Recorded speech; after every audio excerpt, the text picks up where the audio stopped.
तो हमारा हाईवे का रूट वापस दिल्ली मुंबई एक्सप्रेस वे चालू है और हम अपनी जिमनी में एंजॉय करते हुए अपनी राइड को 120 तो नहीं।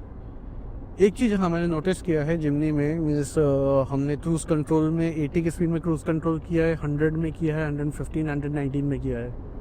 तो अगर 80 से 85 के बीच में अगर आप क्रूज़ कंट्रोल लगाते हो तो you will be getting the maximum average. I suppose my wife has achieved कितना 16.5 का एवरेज जिमनी में उसने निकाला है। मतलब लॉन्ग रन पे, ये नहीं कि हाँ सडन 16.5 नहीं, in a long run around continuously रखना पड़ता है आपको 80-81 मिनट, मतलब averaging for around more than 100 kilometres में 16.5। तो जैसे ही मैंने वो गाड़ी का मैंने स्विच किया, अपने पास लिया एंड उसके बाद थोड़ी सी स्पीड बढ़ा के 100 के आसपास क्रूज कंट्रोल किया, देन अगेन एवरेज धीरे धीरे 16 से होते हुए मैंने अभी 14 में चल रहा है। तो सबको लग रहा है कि मैं रैश ड्राइविंग कर रहा हूँ, जबकि मैं कोई रैश ड्राइविंग नहीं कर रहा। तो ये थोड़ा सा ध्यान रख सकते हो कि obviously this car is not for the speeding कि आप इसमें बहुत ज़्यादा कॉम्पिटिटिव स्पीड से चलाए कि नहीं अरे ये क्रेटा वाला कट मार के गया तो मैं इसको क्रॉस कर। क्रेटा वाले से तो कभी मत झगड़ा करना, पता नहीं, आई डोंट नो क्रेटा वाले कैसे गाड़ी चलाते हैं पता नहीं। बट सॉरी टू से कि अगर आप गूगल पे भी सर्च करोगे ना कि छपरी कार इन द वर्ल्ड या फिर कुछ इंडिया, तो आपको क्रेटा ही देगा। मेरा personal experience and seriously the behaviour of person is also like कि कैसे भी नागिन डांस जैसे गाड़ी चला रहे छपरी कार, शायद ये भी एक रीजन रहा होगा। हमने गोवा का भी जब ट्रिप किया तो जब भी हमें लगा कि कोई गाड़ी जब से डिपर मार रही है, कोई गाड़ी जबरदस्ती टै टै पै पै कर रही है, तो हमें वो हमेशा मिला कि ओह क्रेटा वाला ही था। तो कुछ चीजें खराब नहीं होती है, जिसका ओनर रहता है ना वो उसकी ब्रांडिंग बिगाड़ देता है। केटीएम भी बहुत अच्छी बाइक थी, बट बहुत अच्छी बाइक है। जिस तरीके के लोगों ने उसे यूज किया, जिस तरह की उसको राइडिंग की, तो आ गई छपरियों की। आईफोन के साथ भी यही हो रहा है ना आईफोन के साथ ऐसा, आईफोन के साथ भी यही हो रहा है। IPhone was a status symbol किसी टाइम पे, लेकिन अब वो स्टेटस सिंबल से हट चुका है क्योंकि हर किसी के पास लेके घूम रहा है, मतलब हर किसी के पास आईफोन है। यार आपकी इच्छा हो ले सकता हो, बट स्पेशली तो इससे ये आई थिंक बैंक ईएमआईज ने सारे के सारे कांड किए हैं। ईएमआई में ये ले लो, वो ले लो, ऑडी ले लो, मर्सिडीज ले लो, कि केटीएम को और ऐसी गाड़ियों को कुछ इस तरीके से लोगों ने ज़्यादा हाइप किया है। स्पेशली जब से ये टिकटॉक इंस्टाग्राम का टाइम आया है तो आप देखोगे कि केटीएम के ऊपर खड़े होकर चला रहे हैं, हाथ छोड़ के चला रहे हैं, तो अलग अलग हरकतें कर रहे हैं। तो ऑब्वियसली नाम तो ख़राब हो गई ब्रांड का, छपरी ब्रांड बन जाता है वो।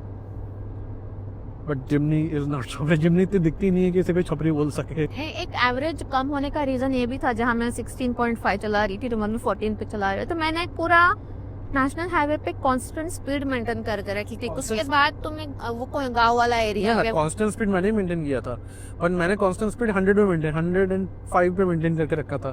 तो हमारा कांस्टेंट स्पीड 80 पे था। हाँ, वो भी स्पीडिंग में मैटर कर जाती है। It's not over speeding, but हाँ ऑब्वियसली इंजन की कैपेसिटी है, इंजन का एक पर्पस है। तो obviously this is said that कि आपको अगर स्पीडिंग पे चाहिए तो Jimny is not for you.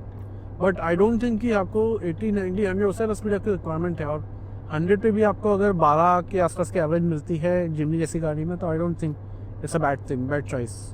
हाँ, पहली बात तो गाड़ी ओवर स्पीडिंग के लिए है नहीं, क्योंकि इसका कोई एरोडायनामिक वाला कोई रूल ही फॉलो करती है। रॉयल विंटेज ऑफरोडिंग के लिए है। ऑफरोडिंग और विंटेज लुक इसका आता है पूरा का पूरा जीप जैसा, कि आप अगर सामने से निकल जाओ तो लोग एटलीस्ट एक बार पलट के देखेंगे। और जैसे मैंने स्टिकरिंग भी करा के रखी है, तो एक बार पलटता तो है, जो कहते हैं ना शाहरुख खान का पलट, तो वैसा वाला सीन हो जाता है।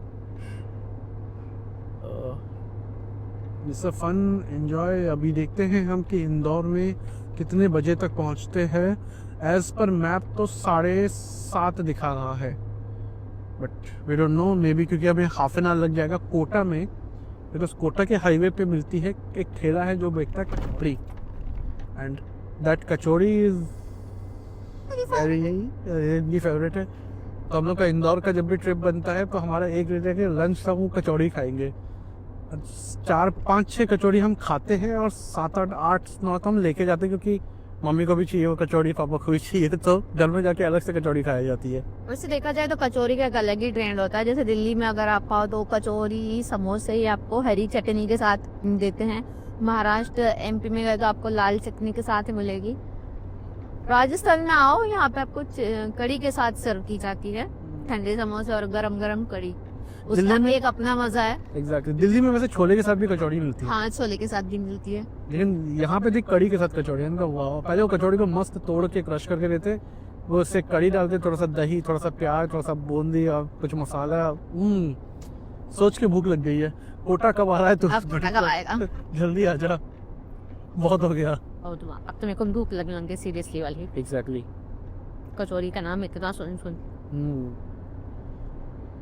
सुनने में बड़ा ऑकवर्ड लगता है, बट कचौरी और कड़ी का कॉम्बिनेशन बहुत बढ़िया मिलता है यहाँ पे, अल्टीमेट। जिस हमने जब फर्स्ट टाइम ट्राई किया था, इसलिए बोला कचौड़ी ही बस ऐसे तब भूख लगी थी कि चलो यार खा ले, कुछ तो खाना है। ट्राई मारते